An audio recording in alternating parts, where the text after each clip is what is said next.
needed. Is there anything I should know? Not at present.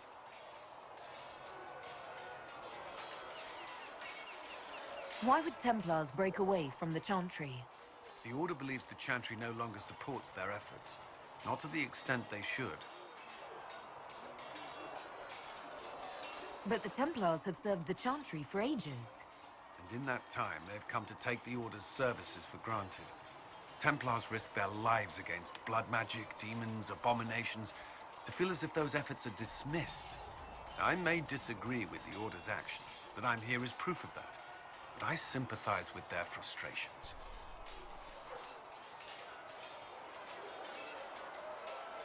I'd like to know more about the Templars. If you need insight into what the Order is doing now, I'm afraid I can't offer more than you already know. Anything else, I will answer as best I can. Why did you join the Order? I could think of no better calling than to protect those in need. I used to beg the Templars at our local chantry to teach me. At first, they merely humored me. I must have shown promise, or at least a willingness to learn. The Knight Captain spoke to my parents on my behalf. They agreed to send me for training. I was 13 when I left home. 13? That's still so young. I wasn't the youngest there. Some children are promised to the Order at infancy. Still, I didn't take on full responsibilities until I was 18. The Order sees you trained and educated first. What about your family? Did you miss them? Of course, but there were many my age who felt the same. We learned to look out for one another. Do the Templars do anything besides hunt mages? Templars protect against the dangers of magic. Before the Order left the Chantry, that meant serving in a circle. They were also tasked with tracking apostates or fighting demons inevitably summoned by the weak or malicious. What do you think of mages? Are they all a threat? I've seen the suffering magic can inflict. I've treated mages with distrust because of it, at times without cause. That was unworthy of me. I will try not to do so here. Not that I want mages moving through our base completely unchecked. We need safeguards in place to protect people, including mages, from possession at the least. You've lived in the Circle. What was a typical day for a Templar there? Typical. The last time I was in a circle was right before it fell apart. Nothing was typical. Before that, then? Certain rituals require a full guard. A mage's harrowing, for instance. I've attended a few. Most of the time, you merely maintain a presence, on patrol or in the circle, ready to respond if needed. Mages pretend to ignore that presence, but they're watching you just as closely. Do Templars and mages never speak to each other? Some do, but Templars are supposed to maintain a certain distance from their charges. If a mage is possessed or uses blood magic, you must act quickly, without hesitation. Your judgment cannot be clouded. Of course, ignoring one another does nothing to foster understanding.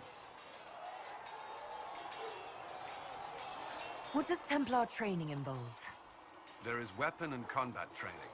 Even without their abilities, Templars are among the best warriors in Thedas. Initiates must also memorize portions of the Chant of Light, study history, and improve their mental focus. Did you enjoy your training? I wanted to learn everything. If I was giving my life to this, I would be the best Templar I could. You were a model student. I wanted to be. I wasn't always successful.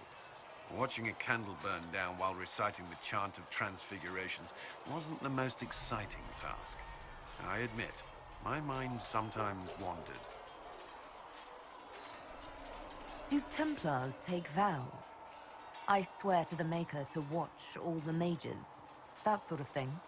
There's a vigil first. You're meant to be at peace during that time, but your life is about to change. When it's over, you give yourself to a life of service. That's when you're given a filter, your first draft of Lyria and its power. As Templars, we are not to seek wealth or acknowledgement.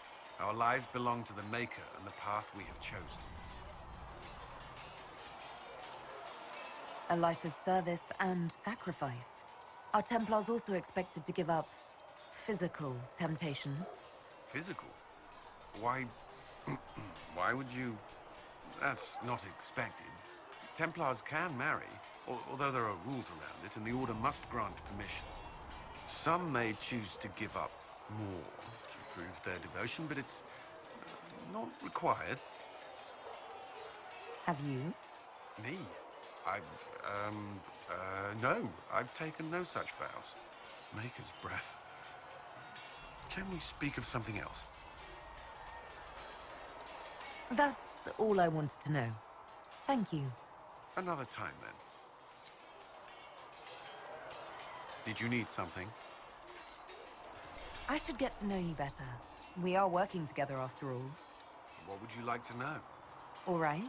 Where are you from? I grew up in Ferelden, near Homneath. I was transferred to Kirkwall shortly after the Blight. This is the first I've returned in almost 10 years. You haven't seen Ferelden in 10 years. Are you glad to be back? I was not sorry to leave at the time. I did not expect to return. Now, between the Divine's murder and the breach, I've arrived to find nothing but chaos. You were in Ferelden during the Blight. Did you fight Darkspawn? No. I was stationed at Ferelden's Circle Tower. The Circle had troubles of its own. I remained there during the Blight. What happened at the Circle Tower? Few who survived the Blight have fond memories of that time. I would prefer not to speak of it. What was Kirkwall like? While I was there, Canary occupied and then attacked the city. The Viscount's murder caused political unrest. Relations between mages and Templars fell apart. An apostate blew up the Chantry, and the Knight Commander went mad. Other than that, it was fine. What happened between Kirkwall's mages and Templars? You were at the Conclave. You must have heard people speak of it. Yes, but you were there. There was tension between mages and Templars long before I arrived. Eventually, it reached a breaking point. There was fighting in the streets. Abominations began killing both sides. It was a nightmare. What happened then? The Templars should have restored order, but Red Lyrian had driven Knight Commander Meredith mad. She threatened to kill Kirkwall's champion, turned on her own men. I'm not sure how far she would have gone. Too far. So you opposed her? I stood with the champion against her, in the end. I should have seen through Meredith sooner. Varric's from Kirkwall. Did you two know each other? I knew he was friends with the champion of Kirkwall, but little else. We've spoken more since I joined the Inquisition, largely at Varric's insistence. Apparently, I spend too much time with a serious expression on my face, and it's bad for my health. I'll let you return to your work. Should you require anything, I'll be here.